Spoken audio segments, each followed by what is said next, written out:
Hello साथियों, नमस्कार साथियों। बाहरी वातावरण का हमारे शारीरिक और मानसिक स्वास्थ्य पर प्रभाव पड़ता है और इनका हमारे कार्य करने की क्षमताओं पर भी गहरा प्रभाव पड़ता है। आज मैं इस संबंध में एक जानकारी आपको देना चाहता हूँ कि किस प्रकार से बाहरी वातावरण का हमारे शारीरिक और मानसिक स्वास्थ्य पर असर पड़ता है। इसके लिए मैं यूएसए के पेंसिल्वानिया यूनिवर्सिटी के कम्युनिकेशन और साइकोलॉजी विभाग के प्रोफेसर इमली बी फॉग का एक रिसर्च जो कि 2017 में प्रकाशित हुआ है के इस संबंध में बताना चाहता हूँ। यह शोध उन्होंने बाहरी वातावरण का हमारे मानसिक नेटवर्क पर क्या प्रभाव पड़ता है इस पर उन्होंने दिया है। इस रिसर्च में मुख्य रूप से उन्होंने 3 बातों को समझाने की कोशिश की है। ये 3 भाग हैं। सबसे पहला है नेचर या प्रकृति, दूसरा भाग है समाज यानी सोसाइटी और तीसरा भाग है घटनाएं या इवेंट्स। ये सब बाहरी वातावरण के भाग हैं, बाहरी दुनिया के भाग हैं। इनका असर अब हमारे अंदर क्या पड़ता है, हमारी मस्तिष्क पर क्या पड़ता है। इन तीनों का असर हमारे अंदर हमारे विश्वास के रूप में, हमारे विचार के रूप में और हमारे भावनाओं के रूप में हमारे अंदर पड़ता है। यानी कि बात बहुत स्पष्ट है कि बाहरी चीज़ों का हमारे मस्तिष्क के अंदर किस प्रकार से प्रभाव पड़ता है। इन दोनों का आपस में बेहतर सामंजस्य बन जाता है। इसी को लेकर हम कुछ और बातें इस प्रकार से सामंजस्य बनाने संबंधी कर सकते हैं। जैसे कि बाहर की दुनिया में बहुत सारी चीज़ें हैं, उसमें वस्तुएं हैं, घटनाएं हैं, क्रिएचर्स, उसमें प्राणी हैं, उसमें बहुत सारे व्यक्ति हैं। इन सब का हमारे अंदर क्या प्रभाव पड़ता है इसको और करीब से जानने की कोशिश करते हैं।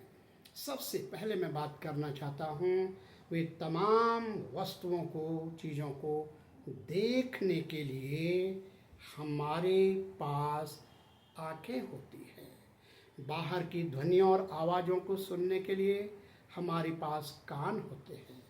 बाहर के वातावरण जैसे कि ठंडा, गर्म वगैरह चीज़ें बड़ी हैं, छोटी हैं, चीज़ें ठोस हैं, द्रव हैं, गैस है, इनको समझने के लिए हमारा शरीर के स्पर्श से यह कार्य होता है। बाहर की खुशबू जानने के लिए हमारे पास हमारी नाक होती है।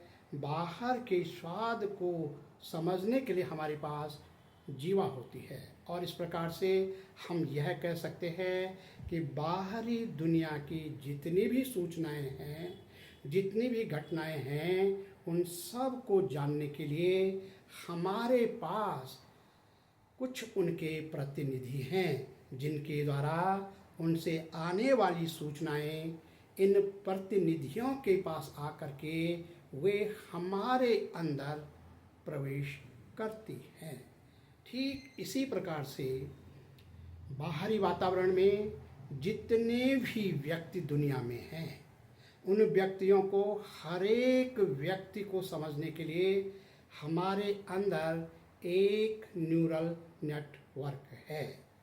यानी कि हमारे अंदर एक नर्व सिस्टम है जिसमें कि एक एक व्यक्ति को हम रूपक के रूप में, प्रतिनिधि के रूप में, एक न्यूरॉन के रूप में समझ सकते हैं।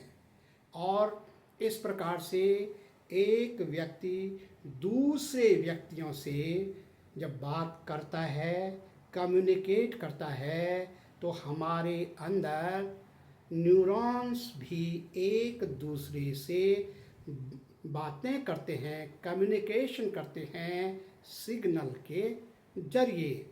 और जैसे कि हम बाहरी दुनिया में बहुत सारे लोगों से जुड़ते हैं, उनसे हमारा रिश्ता बनता है, उनसे हमारे कनेक्शन बनते हैं, ठीक वैसे ही हमारे दिमाग के अंदर न्यूरॉन्स भी दूसरे न्यूरॉन्स के संपर्क में होता है। एक न्यूरॉन दूसरे न्यूरॉन को इलेक्ट्रिक सिग्नल भेजकर उससे बातें करता है, और इस प्रकार से दो न्यूरॉन्स के बीच में जो रास्ता होता है उसे सिनेप्टिक कनेक्शन कहते हैं। यह कनेक्शन ठीक वैसा ही है जिस प्रकार से हमारे दूसरे व्यक्तियों के साथ में रिश्ते होते हैं। और इस प्रकार से जो बाहर की हमारा समाज है, वो समाज अब हमारे अंदर एक न्यूरॉन के नेटवर्क के रूप में तैयार हो जाता है। यहाँ पर यह भी कहा जा सकता है जो हमारा सोशल नेटवर्क है वो हमारे अंदर न्यूरल नेटवर्क के रूप में बन जाता है, या इसे हम मेंटल न्यूरल नेटवर्क भी कह सकते हैं। और बहुत स्पष्ट है कि बाहर की हर चीज़ को अब हम अपने न्यूरल नेटवर्क से जोड़ सकते हैं। यहाँ पर मैं यह जिक्र करना चाहूँगा कि हमारे समाज के बीच में जब हम बातचीत करते हैं या उनसे रिश्ता बनाते हैं, तो यहाँ पर कुछ परिस्थितियाँ, वातावरण, कुछ हमारी संस्कृति, कुछ हमारे और भी प्रभाव डालने वाली चीज़ें उपयुक्त होती हैं, प्रयोग में आती हैं। ठीक ऐसे ही हमारे हमारी माइंड के अंदर, मस्तिष्क के अंदर जो मेंटल न्यूरल नेटवर्क है, उसके अंदर भी हमारी न्यूरॉन्स की बातचीत को तेज या कम करने के लिए हार्मोन्स का योगदान होता है। कुछ हार्मोन्स सिग्नल को, बातचीत को बढ़ाते हैं, न्यूरल नेटवर्किंग को बढ़ाने का काम करते हैं, लेकिन कुछ हार्मोन्स उस क्रिया को कम करते हैं। हम जानते हैं कि एक न्यूरॉन से दूसरे न्यूरॉन तक जब मैसेज आता है तो वहाँ पर जो सिग्नल जाता है वो इलेक्ट्रिक सिग्नल के रूप में होता है। और यहाँ पर इसकी क्रिया को बढ़ाने के लिए दो प्रकार के न्यूरोट्रांसमीटर यूज़ किए जाते हैं, जिसमें पहला है डोपामीन और दूसरा है सीरोटोनिन। डोपामीन प्रेरणा या प्रशंसा के कारण बढ़ता है, और सीरोटोनिन ये मूड को बैलेंस करता है, और यह लगातार खुशियों से बनता है, या आत्म पहचान से, अपनी ताकत को समझने से सीरोटोनिन बनता है।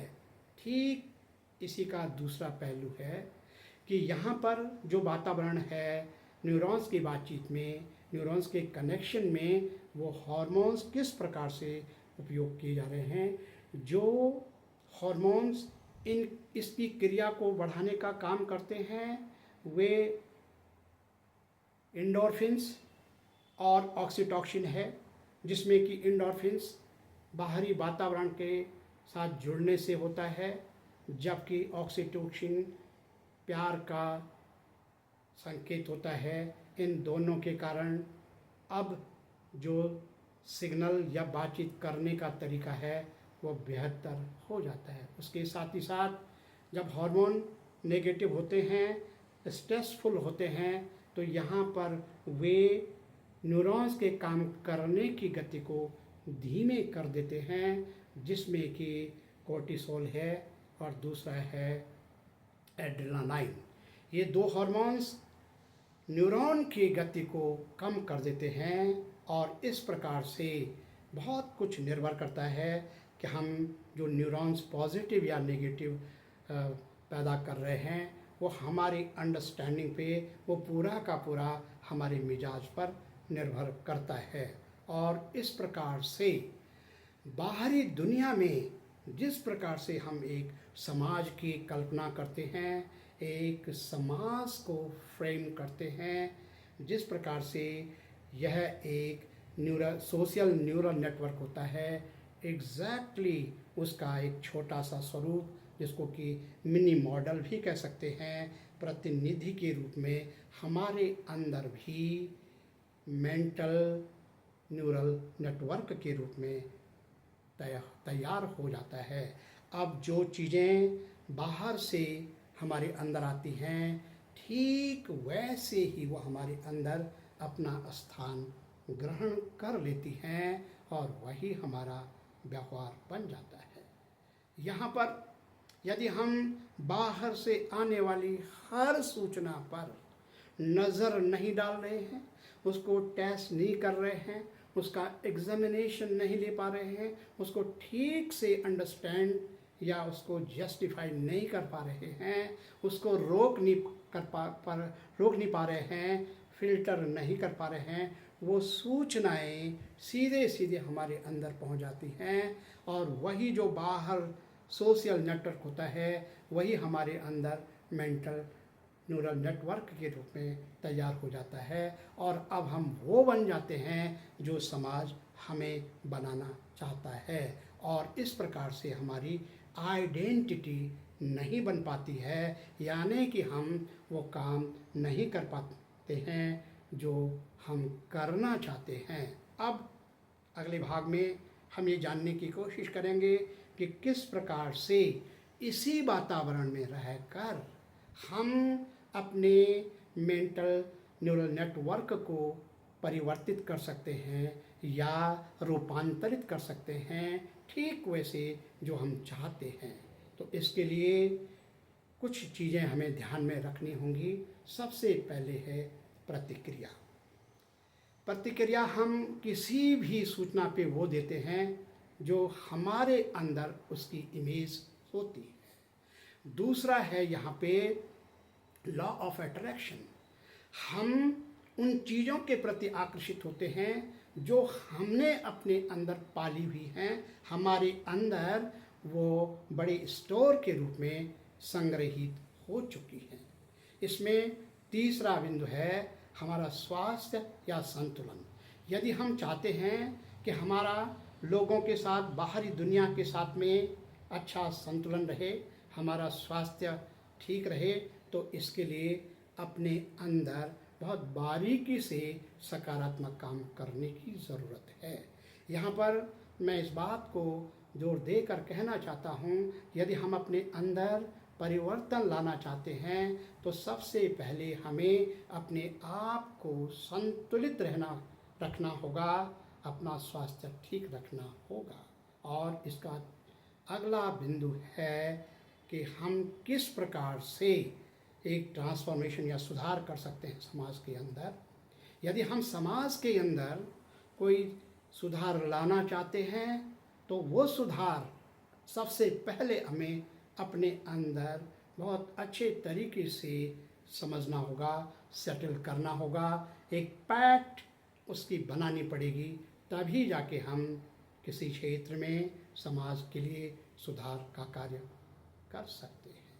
अब मैं इसके बाद यह बताने की कोशिश करूँगा कि यदि हम समाज में सुधार के लिए या समाज में कुछ बेहतर जागृति लाने के लिए यदि हम कुछ काम करना चाहते हैं तो हमारा मेंटल न्यूरल नेटवर्क को हम किस प्रकार से उपयोग कर सकते हैं। इसके लिए मैं माइंड साइंस का उपयोग करने जा रहा हूँ।